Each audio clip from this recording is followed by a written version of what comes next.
اللہم صلی علی محمد و آل محمد۔ آج بہت خوشی کا دن ہے۔ آج محمد و آل محمد کے گھر میں وہ ہستی آئی ہے جسے امام محمد تقی الجواد کہتے ہیں۔ میرے مولا امام رضا علیہ السلام کی عمر 40 سال کی ہو گئی تھی اور آپ کے اولاد نہیں تھی، اور تمام محب بھی آپ کے پریشان تھے کہ آپ سب کے لیے دعا کرتے ہیں اور خداوند کریم سب کو اولاد دیتا ہے آپ کی دعاؤں کی وجہ سے، اور آپ کے اولاد نہیں ہیں۔ تو آپ کو اور جو آپ کے دشمن تھے، مخالف تھے، اور وہ بھی بہت خوش تھے اور آپ کو اس طرح سے کہتے تھے کہ آپ اب تک لا ولد ہیں۔ آپ ہمیشہ مسکرا دیا کرتے تھے ان تمام باتوں کو سننے کے بعد۔ امام تقی الجواد میرے مولا وہ ہستی ہیں کہ جو میرے مولا کے چہرے پر خوشی کا مسکراہٹ لے کر آئے اور دل کا سکون بن کے آئے۔ امام رضا علیہ السلام ہمیشہ یہ کہا کرتے تھے کہ جلدی خداوند کریم مجھے میرا وارث عطا کرے گا۔ امام تقی علیہ السلام کے والد کا نام تو امام رضا علیہ السلام ہے اور آپ کی والدہ کا نام سبیکہ تھا، لیکن میرے مولا امام رضا علیہ السلام نے آپ کو ایک خطاب دیا تھا جسے کہ آپ خیزران کہتے تھے۔ جناب سبیکہ خاتون یا جناب خیزران آپ رسول خدا صلی اللہ علیہ وآلہ وسلم کی زوجہ محترمہ جناب ماریہ قبطیہ کے خاندان سے تعلق رکھتی تھی۔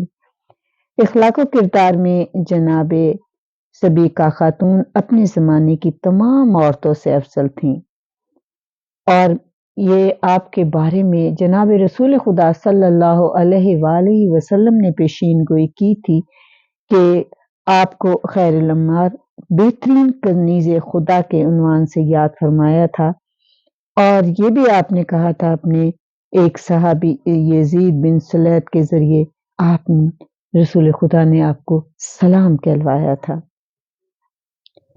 اور جناب موسیٰ کاظم علیہ السلام نے بھی آپ کی خصوصیات بیان فرمائی تھی اور اپنے صحابی جناب یزید بن سلیت کے ذریعے جناب سبیکہ کو سلام کہلوایا تھا۔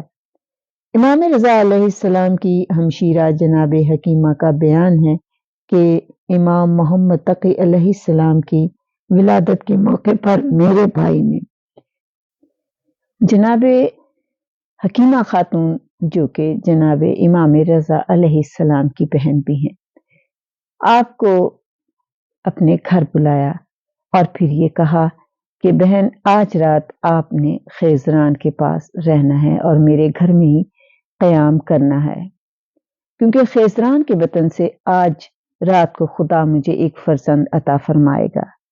تو جناب حکیمہ خاتون کہتی ہیں کہ میں بہت خوش ہوئی اور یہ بات سن کر، اور میں نے کہا کہ میں آپ کے حکم کی تعمیل کروں گی، اور میں رات کو ان کے گھر ہی رکی۔ جب رات آئی تو ہمسائے کی اور چند عورتیں بھی بلائی گئیں۔ آدھی رات گزرنے کے بعد جناب خیزران نے کچھ طبیعت کی خرابی کا اظہار کیا۔ یہ دیکھ کر میں جناب خیزران کو حجرے میں لے گئی اور میں نے چراغ روشن کر دیا، لیکن تھوڑی دیر میں ہی چراغ خود بجھ گیا اور میرے مولا امام رضا علیہ السلام دروازے پہ آئے اور انہوں نے کہا کہ خیزران آپ مصلی پہ چلے جائیں اور یہ تسبیح پڑھنی شروع کر دیں۔ جناب خیزران نے تسبیح پڑھنی شروع کر دی، اور چونکہ وہ کہتی ہیں کہ مجھے کچھ نظر نہیں آیا، لیکن تھوڑی دیر میں ہی میں نے دیکھا کہ ایک بچہ جو ہے وہ جا نماز جہاں پہ مصلی پر جناب خیزران تسبیح پڑھ رہی تھی وہیں پر موجود ہے۔ میں نے انہیں نہلانے کے لیے تشت میں بٹھایا اور میں بڑی خوش تھی۔ اس وقت جو چراغ روشن تھا وہ اچانک پھر گل ہو گیا۔ میں اسی حجرے میں مقیم تھی، لیکن اتنی روشنی بدستور رہی، اتنی روشنی کہ میں نے آسانی سے بچے کو نہلا دیا۔ تھوڑی دیر میں میرے بھائی امام رضا علیہ السلام تشریف لائے اور انہوں نے کہا کہ مجھے میرا بچہ دے دیں۔ میں نے ایک کپڑے میں لپیٹ کے ان کو ان کا بچہ دیا۔ آپ نے سر اور آنکھوں کے